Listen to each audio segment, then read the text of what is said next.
thank you again so much for joining this. It's really really great to talk with you, and My pleasure. yeah, it's a big pleasure to know about you. And I've done some research on your work and your life and career, and it's amazing what you've been doing, and it's great to have you here so you can talk a bit more about you and we can know each other better. It's I thank you very much for that, and I would like to start asking you to say a bit about you and about how did you ended up using and working with conducted improvisation. That's something that really really interests me.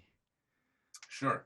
So, hi everybody. My name is Brian Shankar Adler. I'm a drummer, percussionist, composer, educator, conductor. I wear many hats. And I live in New York. I'm coming to you live from Brooklyn, and I'm very happy to be here. So, my artistic practice mixes a lot of these modalities, and it also mixes a lot of music from around the world. I studied Indian music first. That was my introduction to music, playing mridang, this drum behind me over here, and tabla, and studying Indian music systems. And then I got into jazz, and I studied at a conservatory, and I moved to New York to pursue life as a jazz musician. And then I quickly realized that um, being an improviser and a composer, I didn't want to wear a jazz musician hat, and I didn't feel at home simply playing, quote unquote jazz, that things were more complicated. So I began checking out other musics from other part of the world and other systems, and just learning and taking it in and just experimenting. Um, and found that what I was interested in is just a blend of something deeper, and to try and get to something deeper with all of it. And one big epiphany that I had along that road was when I guested, I think it was in 2013 with La Bomba de Tiempo. And I knew about what they were doing, but it wasn't until I played with them that my mind was really just blown apart by the power of many drummers coming together, improvising to a conducted system of signs. Okay. And it was such a profound feeling that I was like, I want to come back to Argentina the following year, and I want to study the system and see what I can do and learn more about other systems. And then I started checking out. I had peripherally known about sound painting and about Butch Morris's system, Hmm. conduction, and about Zorn's work, and Billy Martin's work, and a lot of other systems, or ways of going about similar things. So I started just kind of inhaling all of it, and did some tests in New York with a couple different people, and then decided on a name for this project in New York to keep experimenting. And we've Hmm. been calling it Human Time Machine.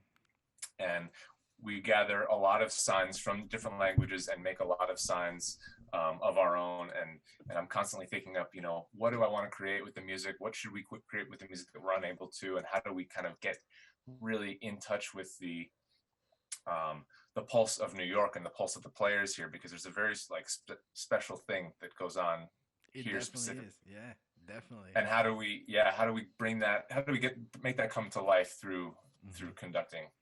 Hmm. So that's just kind of like a little bit of an arc of it, but that's Yeah, and it's great. It's you said New York definitely is a great place. Lots of energy and lots of knowledge and people and creativity is definitely a great place to be.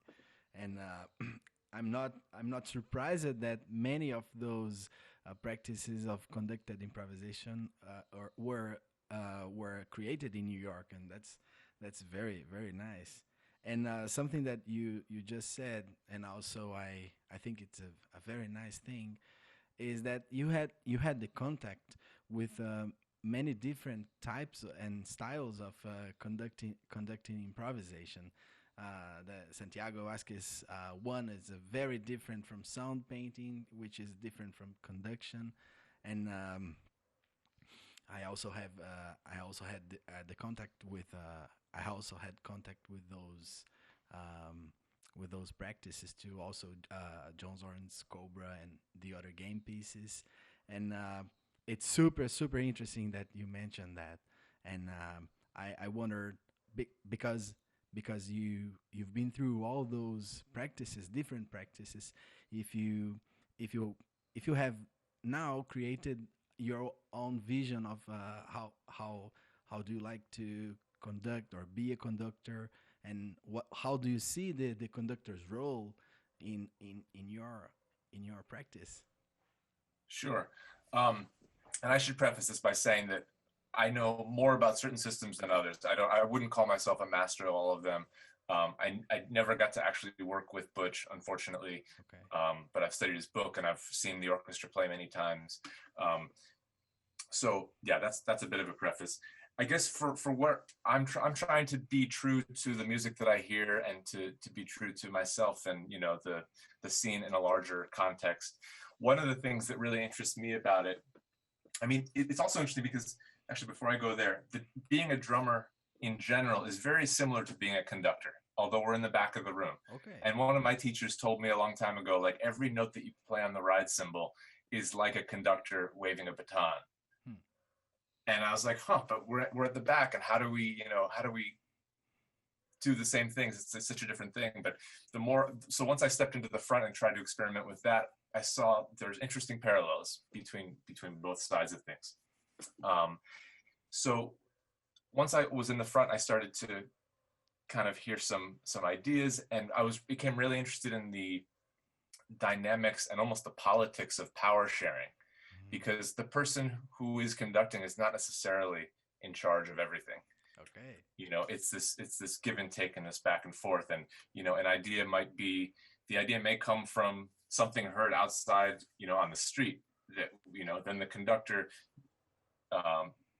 me or someone else, may give, and then what's given back is merely a reflection and a change of that thing. It's not exactly that thing, because once it goes into space, it changes and people interpret, and it's become subjective. So I kind of love the beauty of that give and take, and the beauty of being able to shift, and the beauty of like what this sign means in one context versus another, and just kind of playing with those things. And it's just been like a fun kind of laboratory experimental situation. Yeah, man, definitely. And how do I say? I know. How do I put that? I know you are first of all a musician and a percussionist, and a drummer, and also percussionist. And I've read in your reviews, and in the interviews I found about you, that you do a music very rhythm oriented, and also another great conductors who have participated in these talks, things like that, like Santiago Vasquez and also Adam Rudolph. They pointed as the rhythm as a pillar of their music, and I would like to know how do you think about that in your music and your conducting? I mean, you definitely said it. The rhythm is a big pillar. As far as, I don't know how to answer this exactly. I think it's something that I guess in any band that I've played with, I'm thinking of everyone as a percussionist, even in ensembles where there's no other percussion except for me. The way I write and the way I hear music is percussive, and and even when I teach, I say, like, when people come to me and they say, "Oh, I've never played percussion before," or like, "Is it okay?" I think if anyone has a pulse, they're a percussionist in a sense. And I really like starting with kind of very primal idea of what that is, and then building from there. And I think whether conducting or writing in a slower form, the ideas of rhythm just really translate in both of those mediums in different kind of ways, both that speak loudly and beautifully and directly to me, I should say. Nice. Yeah. But I should also say that it's an interesting thing with conducting, that I had to kind of start from scratch when I started conducting to have the same rhythm conveyed through these gestures in the air without an instrument physically there as I did on the kit. And it was really like starting at the very, very beginning, and just like, how do I articulate pulse in the air without an instrument? And how do I make, because for a while people would play a totally different sense of pulse than what I was trying to convey. Mm-hmm. And just to work that out, it was a beautifully humbling experience. Interesting. Yeah, that's so interesting. And still talking about your way of conducting, you mentioned that you have created your own signs and your own style of doing, and I wonder if you could maybe talk a bit about that, about your technique, about your style, your signs, and yeah. Sure. So a lot of the signs we were inspired very much directly by La Bomba de Tiempo, Okay. some by Conduction, some by sound painting, and we share a lot of that vocabulary, and maybe some of those signs morph a little bit in like dialect and how they're given, but they're pretty similar, a lot of them.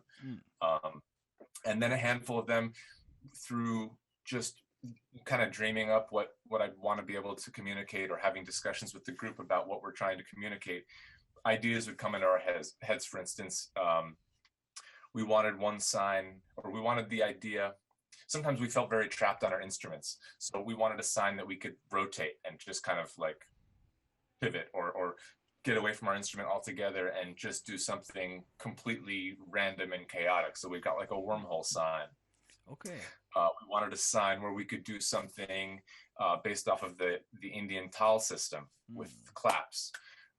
So something like that. We wanted signs that could break us off the grid, so to speak, of like, you know, eighth notes and quarter notes and 16th notes without doing like, you know, for instance, in Bomba de Tiempo, they have a great sign, and maybe they didn't even originate this, I forget, but kind of out of time. Okay. So we talk about the meaning of what out of time is. And our version of what that is if you play an idea and you get this sign, play it out of time, the idea still is very much intact. But it becomes out of time and in and off the grid. But then we've got a sign for grid or off the grid, okay, which interprets that differently. And it's just kind of the subtleties of the context for what is, you know, this cellular material and where it's going and where it's coming from and what's happening around it. Mm-hmm. Yeah, that's super interesting. Thanks for sharing.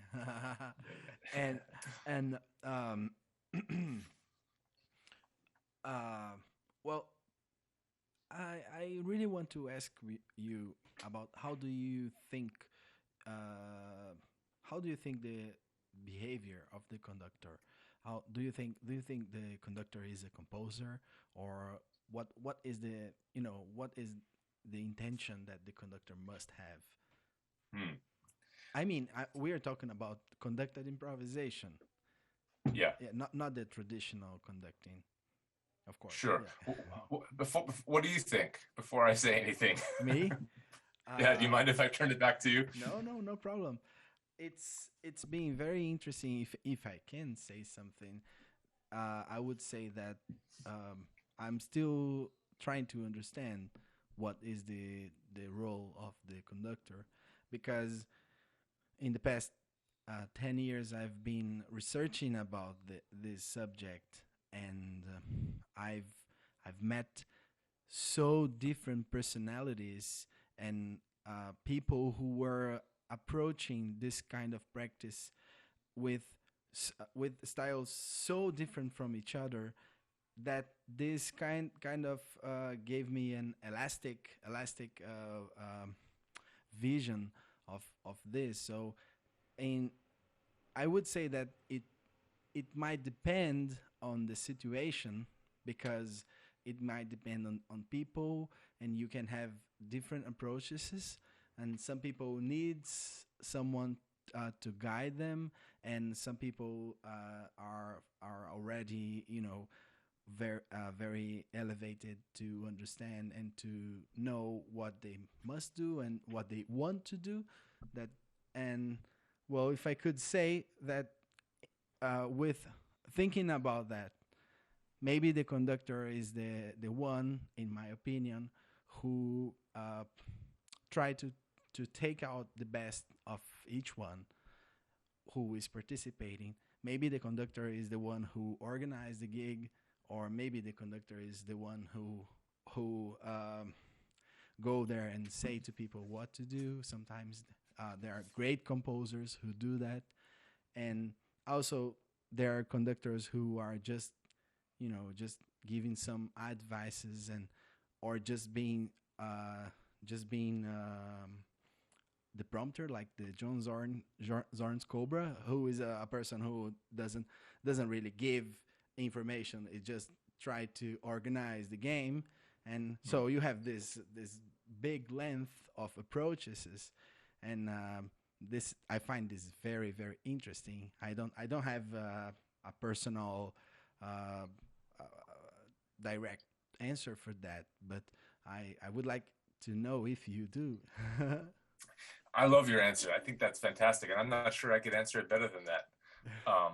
I really think, as you alluded to, there's this blurry quality to the situation, and to say that the conductor is the composer is an oversimplification, and yet to say that it's completely a group, shared composition is maybe an oversimplification too. And it gets very blurry because certain players, as you said, certain players will play best without any instruction or any signs whatsoever, and know and just hear and guide and take it and just be in the moment completely and not need any instruction. And others that I've worked with kind of open up and play the best that I've heard when they're given really specific signs. So yeah, I mean, I think the conductor is sort of a guide in moments, sort of like this middle point between the audience and the stage, or the audience and the other musicians,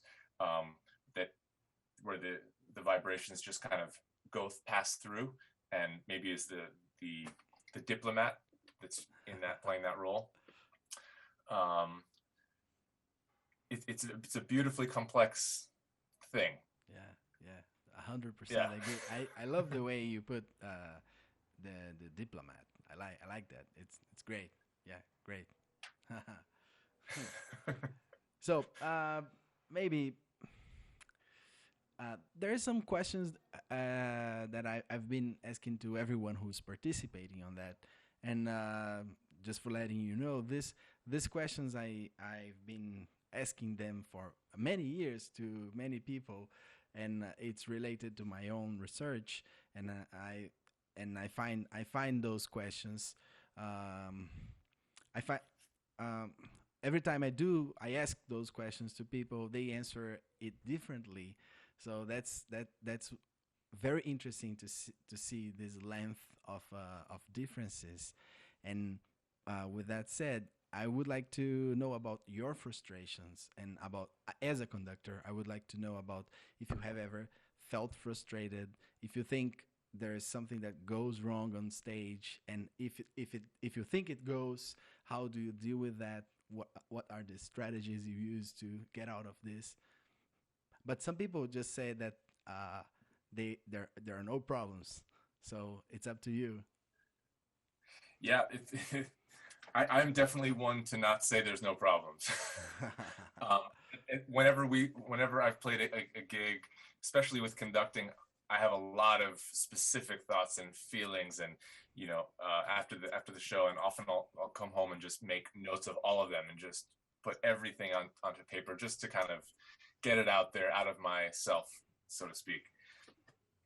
Some things that come up for me often, like once there's a lot of signs, like over 20, like we commonly use about 120 or so. Oh, it's generally. A lot. Yeah, it's a lot, and it's easy to confuse signs, and I get frustrated when a sign is given at just the right moment by me or someone else, and with a really clear intention, and then a player confuses that with another sign, or misreads it or misunderstands it and does something totally different.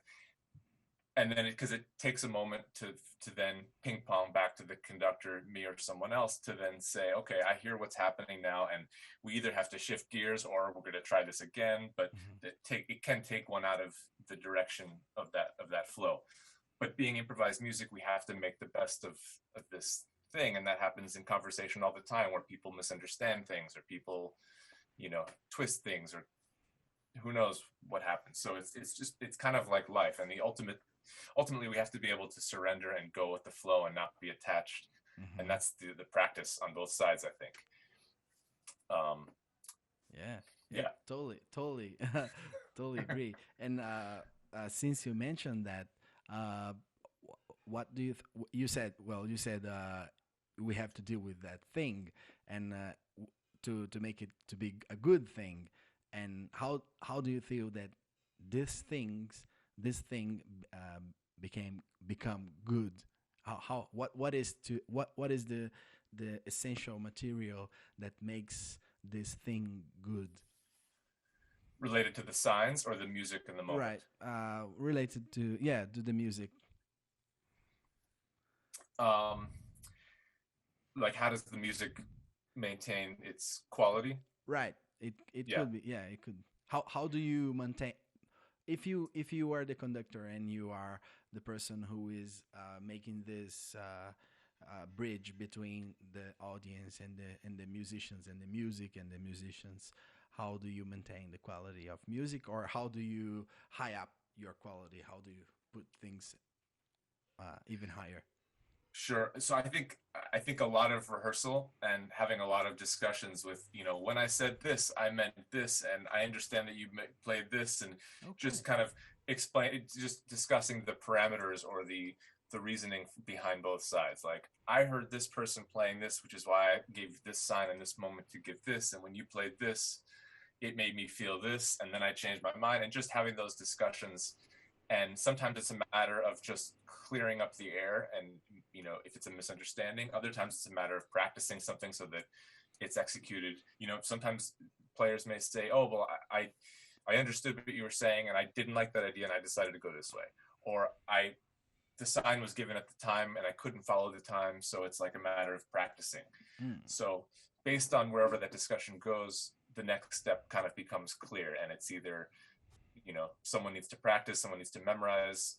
Maybe the conductor needs to work on how the sign is articulated. Maybe it just needs to be slowed down, and just having the discussions can hopefully clear up so that the next time a different path is taken. I see. Yeah, I see. But are you fine? Are you okay if people doesn't follow your gestures? Are you okay with that? It's an interesting question. I haven't come in many contexts with players where there was like no regard for it. Okay. I kind of like, and I've almost insisted upon my group's members to have like around 5% rebellion. Okay. to not just be like a slave to the sign and just feel like I'm in this thing and I have to just do this thing and becoming a robot, but to like have that human instinct of just like trying to get out of it, or trying to explore something new, or rebelling in some way. And to lesser or greater degrees, sometimes people go too far, sometimes people don't go far enough, to my own personal taste. But I like when there's a little bit of rebellion, and I'd rather manage that as a conductor personally than not have any of it whatsoever. Okay. That's interesting. And there's something else that I want to ask you about your conduction technique, which is when you go on stage, do you every time you go on stage, do you create from scratch, or do you prepare something? So the first many times, in my process, I often would write a bunch of potential ideas before ever trying anything, trying some of them in rehearsals. But the first maybe year or so of gigs that we played, every time I conducted, I had no actual idea of what was going to happen, and it was completely from scratch as far as what I know, because I think the subconscious can play tricks on us, and what we think is from scratch is actually sometimes patternistic, and we're looped into these things that we're caught in, these webs. Sure. And then after about a year and a half of doing it, I found myself craving some kind of structural points within a live show. Like, for instance, we often play 2 sets, and it's almost an hour and a half of music, and to just kind of how we can shape a night in a certain way, I started making sketches of just shapes in terms of like tempo destinations or forms, like, you know, how can we bring in a blues form, or how can we, you know, what's the perfect moment in a night for like things to be really polyrhythmic or really chaotic, or just dance your butt off, you know, like where these moments should happen and how to kind of bring them in. So I started working them in, and it's still very much improvised, but with these structural points that I would like to hit. Okay. And if I can ask, what is the better time, the best time on the night for the very chaotic things? I think if you ask my group, they would probably think that I would say all the time. All right, all right. So they like the polyrhythms. Well, I think they think that I do. Okay. Yeah. But I try and play with it in a sense, and I introduce it a little bit, and then go a little bit more, and then kind of ease off, and then go deeper into that at the right moments. I see. Yeah, that's very interesting. And one thing that caught my attention is that I went to your website, and there's one video called the Covet Blues. It seems that you were conducting over the internet, and I would like to ask you if you can talk a bit about this experience. Sure. So, as you know, as the whole world kind of knows right now, the rug has been pulled out from under so many musicians who used to, you know, our livelihoods were, you know, made on the bandstand, and now that is not really happening. I don't think there's anyone performing, you know, with people in the audience at the moment. So as soon as that happened, I was trying to think, how can we adapt? What can we experiment with? So I just started to draft up some ideas and think about, first I asked the group, I was like, do you think we can, you know, do something like this online? And everyone's like, yeah, let's do something. So I wrote a piece, and this was the first piece that I ever wrote out note for note. Okay. For this group, I should say. So I wrote what I imagined one person playing, another person playing, another person playing, as just a percussion ensemble piece, and then how I could conduct that for each person. Okay. And I made 6 different conducting tracks to a metronome of just me signing those things in time to make it work. And then I sent those to the players, and then asked them to record themselves playing that thing, and they sent it back to me, and then I put them together, did a little bit of editing so it featured whoever was playing the most active thing in that moment, and we put it out to just kind of stay active and stay relevant and stay fresh, and, you know. Okay, so it's interesting that you are using gestures, but you also wrote what the musicians should play. Yes. So I felt like it would be hard. It would be almost impossible, given the latency of Zoom or, you know, Skype or anything else, to do a really like live feedback kind of conversation that would be improvised. So I felt like it had to be notated, but within the notation, I was keeping in mind what signs would mean what and how players could stretch it in their own ways. Okay. So it's kind of like, it's not fully notated by any means. Okay, so sometimes it would just be slash chords or something like that. Okay. Flashes, I should say. Okay, you were proposing the harmonies and stuff, but musicians could improvise some ideas within that gesture. Exactly. I see. That's interesting. Yeah. One of the first things that I've learned about sound painting was through YouTube, and with a sound painter called Mazunik, and he's from New York. I've been in his home once. Oh, cool. He's a great guy, and back then it was 2010, I think, and he was already doing some sound painting on YouTube. So he would post himself just doing some sound painting gestures, and then he published on the internet, and people would download that and react to his gestures, and then send back to him this interaction with. So he would kind of like dance just using sound painting gestures and then playing, and people would react in different ways. Very cool. It looked very like what you've been doing. That it's very cool. Very cool. Excellent. That's a great idea. I've been wanting to do something like that, and I haven't gotten it together to do that. But that's on my list. Nice. Do you do that as well? Have you composed? No, not really, not really. I'm. If I can share something, I would say that I've been working once with a group of painters, of just visual artists, and this was a great experience because it took 9 hours of sound painting, and it was very extended, and because of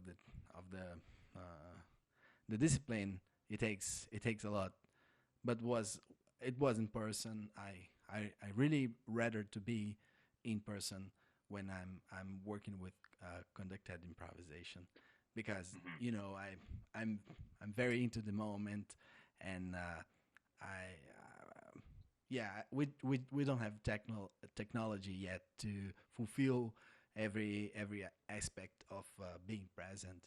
So I find it it's a very interesting experience. I've participated on and played, but I find it very difficult to conduct in this way. I totally agree. Even, yeah, without feeling the actual physical vibration directed at you, it's like, it's another thing completely. Yeah, totally. Well, I would like to know more about your creative process. You were talking about that you write some scores for conducting, and have you ever used notated scores that you developed through conducting? No, only the Covet Blues was the closest thing to that. Okay. Typically my compositional process is much slower and sometimes takes like a year to write a piece or something like that, depending on what the piece is, but it's much slower paced. And there's a lot of similar themes, but the actual practice for myself is very different. Okay. And usually just involves a lot of time, a lot of silence. I really like to kind of hear things without any instruments around. I don't, no piano, no drums, but just like hearing, from nothing. Okay. And how long have you been working with those guys? Which group? With your group that you conduct. So with them, we've had a residency in New York for 2.5 years, or just under 2.5. Yeah, about 2.5 years. That's great. And it's been really, really wonderful. It's been our home base. It's called Barbez. It's a beautiful spot in Brooklyn, where a lot of creative music happens, or happened, I should say, because it's currently closed. Okay. But before we even played there 2.5 years ago, we did many hours of workshopping ideas. Okay. I forget how many total, but it was an obscene number of hours that we just tested things and tried things and videotaped things and experimented and had some shifts, and then we brought it out. And how big is your group?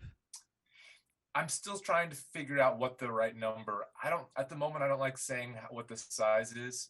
There's 4 members that have been a part of it besides myself from the start. Mm-hmm. And then we've got auxiliary players that know the signs and come in often and augment it.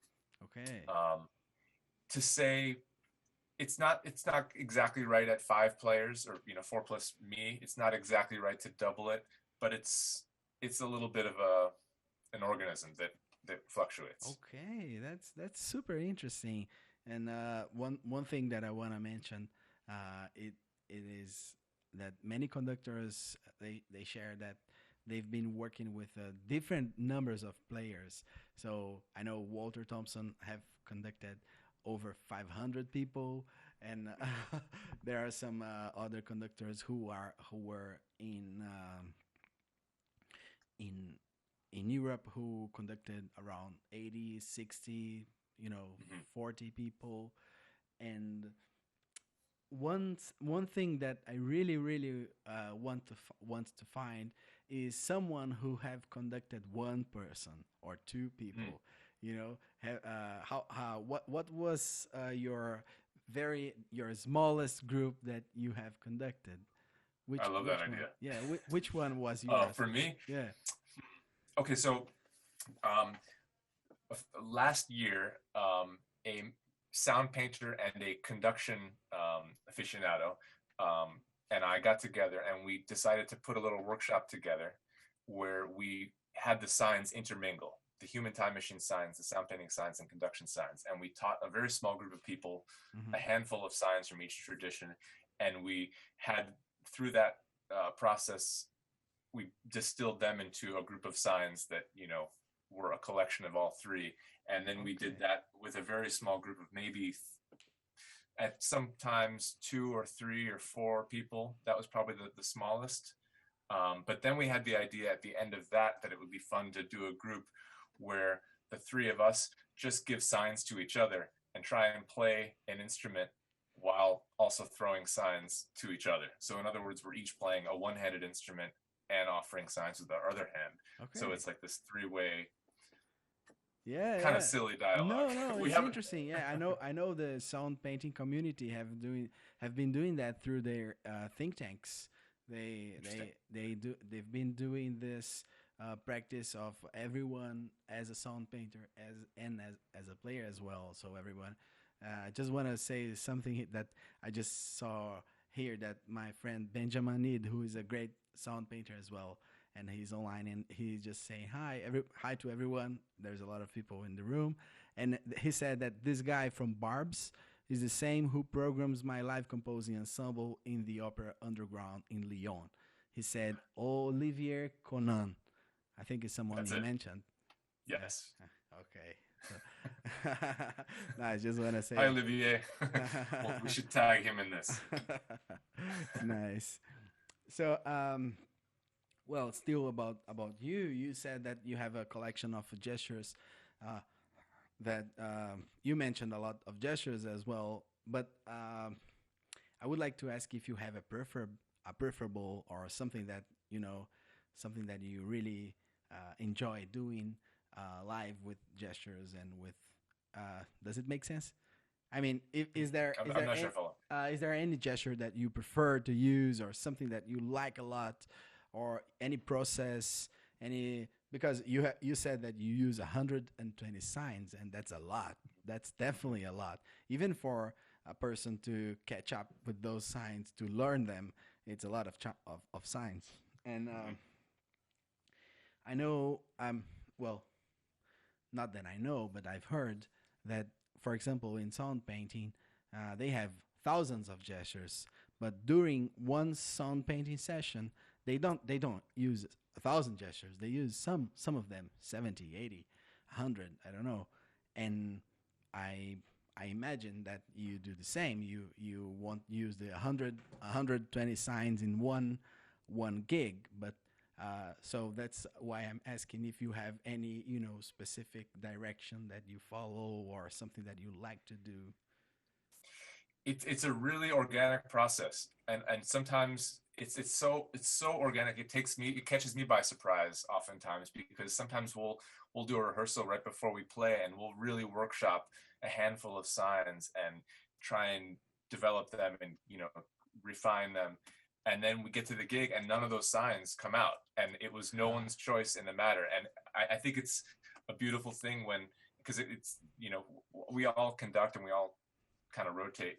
Okay, and it's just a fascinating thing to see what comes out and what doesn't come out. And there's certain nights that some signs really make themselves known, and other ones just are completely dormant for a long time. Okay. And there's no planning that can affect that in a way, which I think is a beautiful thing. Nice, that's nice. And you mentioned that you rotate and you have different conductors. I would love to hear more about that, if you can share. Sure, yes. So, I mean, I feel like it's, no matter how great any conductor is, when one person is conducting and when the group is playing, there's always, it's always trapped in some kind of web of a dynamic. And I think it's really great to break free of that web and change things up. So I made it basically mandatory in the group that everyone has to conduct and has to work on that skill and develop that skill. And we challenge each other with what that means.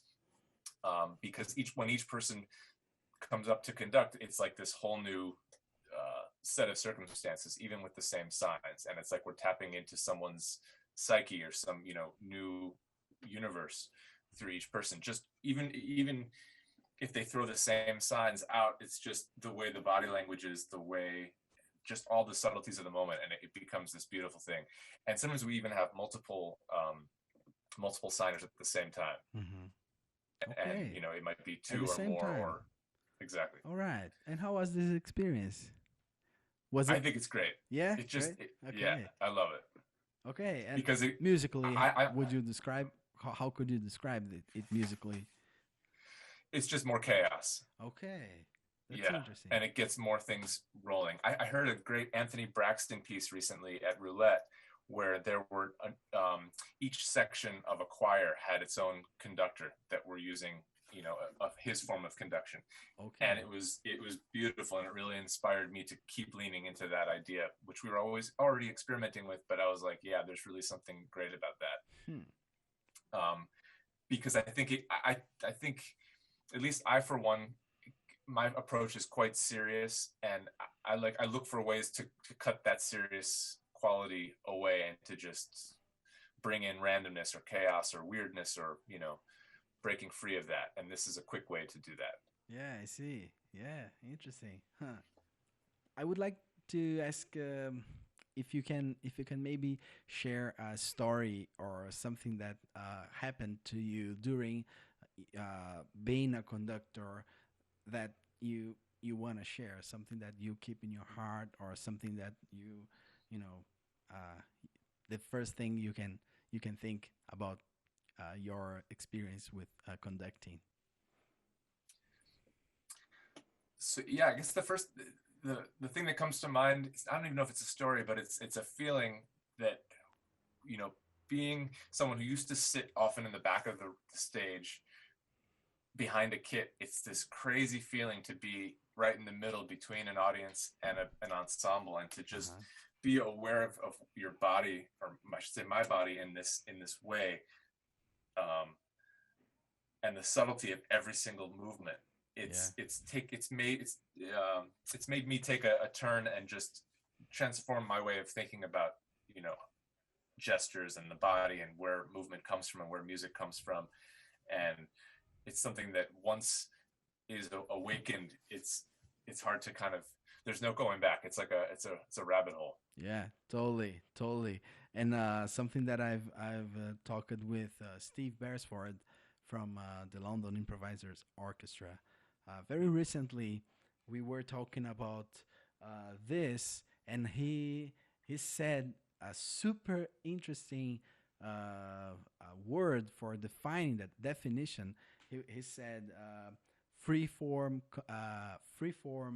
conducting, and I was thinking a lot about freeform conducting, and then he said that there's one conductor in London that even him doesn't know what gestures he does, So his gestures doesn't really have meaning. It's like a metaphorical meaning. It's much more about your body language, your the meaning of the movement of your dance meaning, and what you just said just reminded me about this free form conducting, which I find super interesting.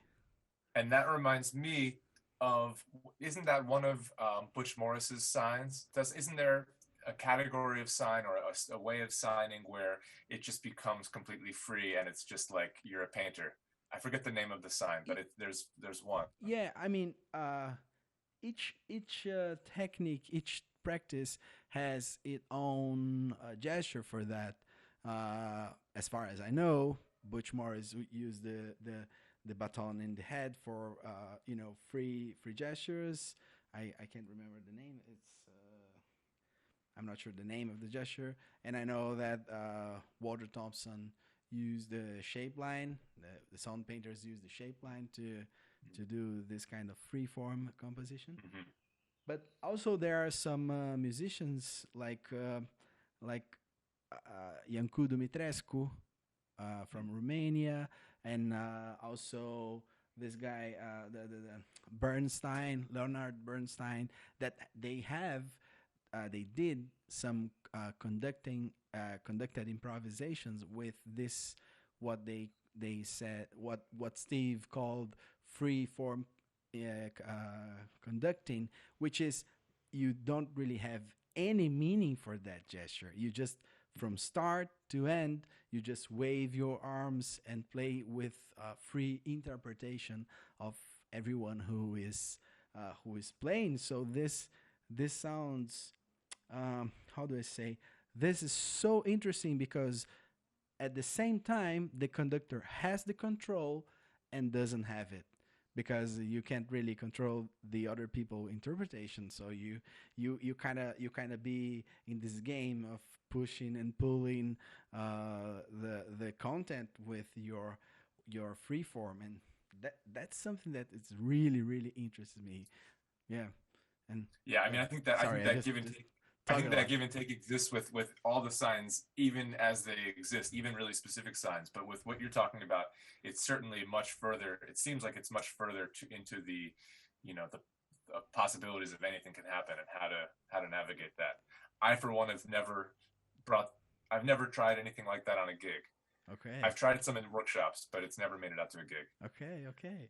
And also one thing that it's very interesting about you that I've read in your website is that you also work with as a teacher in universities and institutions. If correct me if I'm wrong, but I wonder if you use this kind of practice as a teaching device, as and what do you think about that?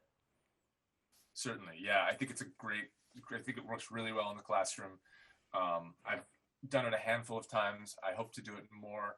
Um, I think it's a great way to get music off of. I think in a lot of institutions, music lives on a piece of paper, Hmm. and it's hard to get it off the piece of paper. And it's, the signs can be a great way to open up discussions and get into situations where there's much more interpersonal relations and group dynamics that are happening, as opposed to a piece of paper, or also as opposed to just free improvisation without signs. So Okay. I'm a big fan of it. Okay, okay. So, can you talk a bit more about this difference between free improvisation and conducted improvisation, in your point of view, of course? Sure. So I mean, there is a freedom to in both, and I think there's freedom in composition as well. But in my experience in playing quote unquote free music without a conductor, is there was I feel like I'm going to get in trouble by saying this word, but it's how I feel in some ways, but a lack of accountability. Okay. Because in some ways, in a free context, even if you're playing with people where you've established a vocabulary and like a vibe and a thing, there's a lack of accountability because, at least, in a sense, because any one person could play anything and there's no one that could, um, you know, Yeah.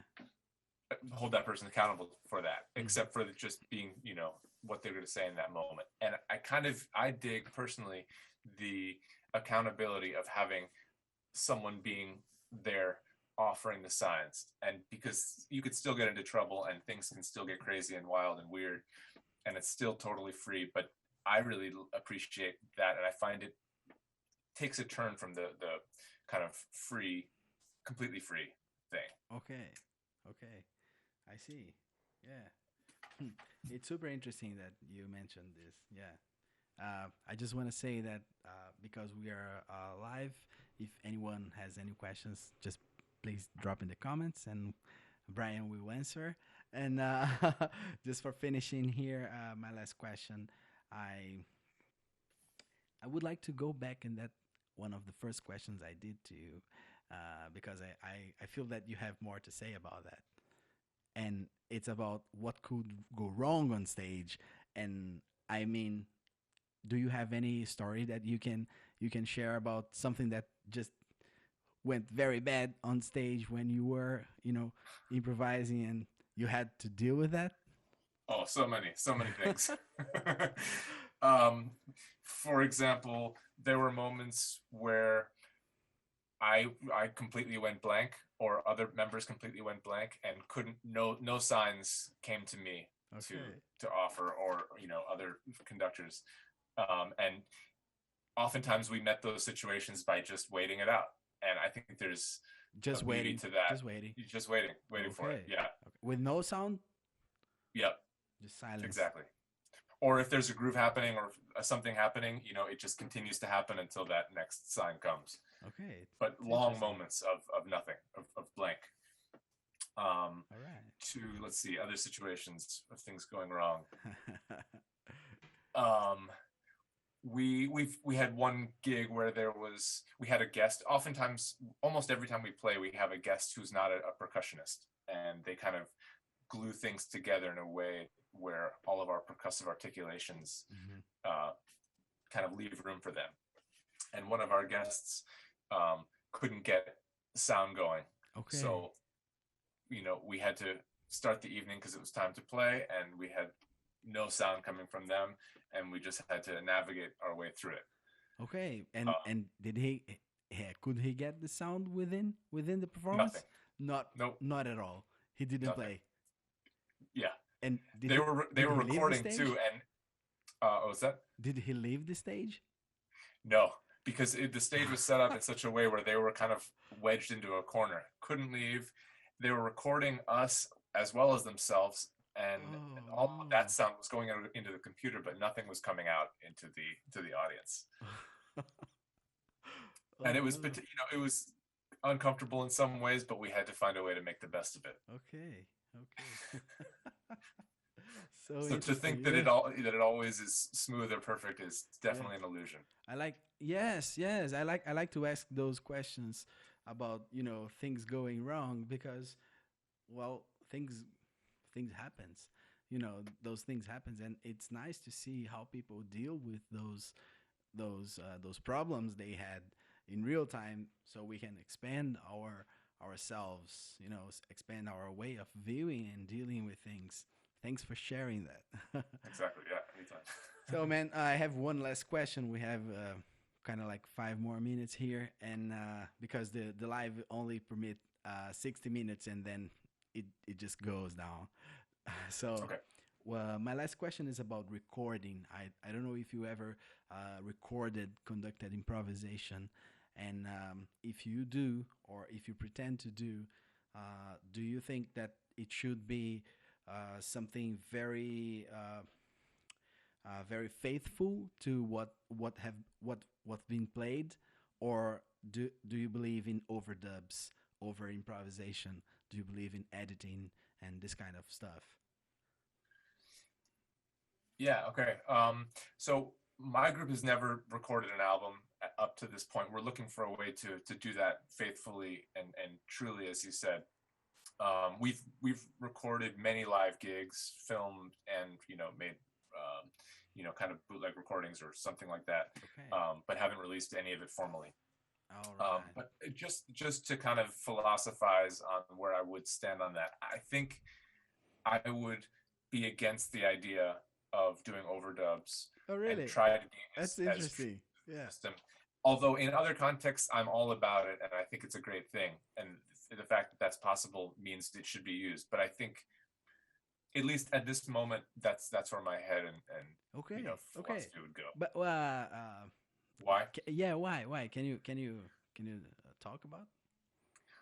I think because so much of it is that live discussion. To put overdubs, it takes away from that and it devalues that, I believe, at least now. And I think there's a real art to being able to juggle a large group of people in real time, and to cut that and just have it be one thing and then another thing and then another thing. It doesn't feel honest to the system. Yeah, nice, man. Yeah. But that said, I completely broke that rule with the Covet video that we made. Okay. But that was out of necessity about COVID. So Right. that's the disclaimer. It's great to break your own rules. That's definitely that's for sure. Yeah. I'm totally into that. Me too. Yeah, man. So I just want to ask if you have any last comments, and thank you so much for participating in this talk. It was great to meet you, and it was great to know more about you and your practice. And I definitely look forward to meet you in person sometime, maybe in New York, maybe in Brazil, who knows? But definitely, I just want to thank you so much for talking with me. Oh, the feeling is completely mutual. Thanks for hosting the conversation and for having it. And it's been interesting to see who else you've been interviewing too, because I think it's great that you're creating these dialogues and researching this with such an open mind. So I really appreciate that. And I look forward to continuing the conversation and meeting you in person. And if anyone wants to follow up with questions or, any of those things, I welcome all of that. Cool, man. You have one question from my friend Benji here, and he's saying, how do you bring back listening when you think the awareness of the orchestra is going too blurry? We have a sign that is just pointing at the ear, like Butch Morris's accompany. Okay. Yeah. And we define that as like you're missing something here, so listen. Okay, so it's just one gesture and people just... One gesture. Yeah. And, pointing to someone or a group and be like, listen, or, you folks listen to what's happening over here. Or taking signs that force, or that push people in a different direction. Okay. That can often do it. That's nice, man. All right. So thank you so much again. And my pleasure. I hope we can meet each other soon again. And it's also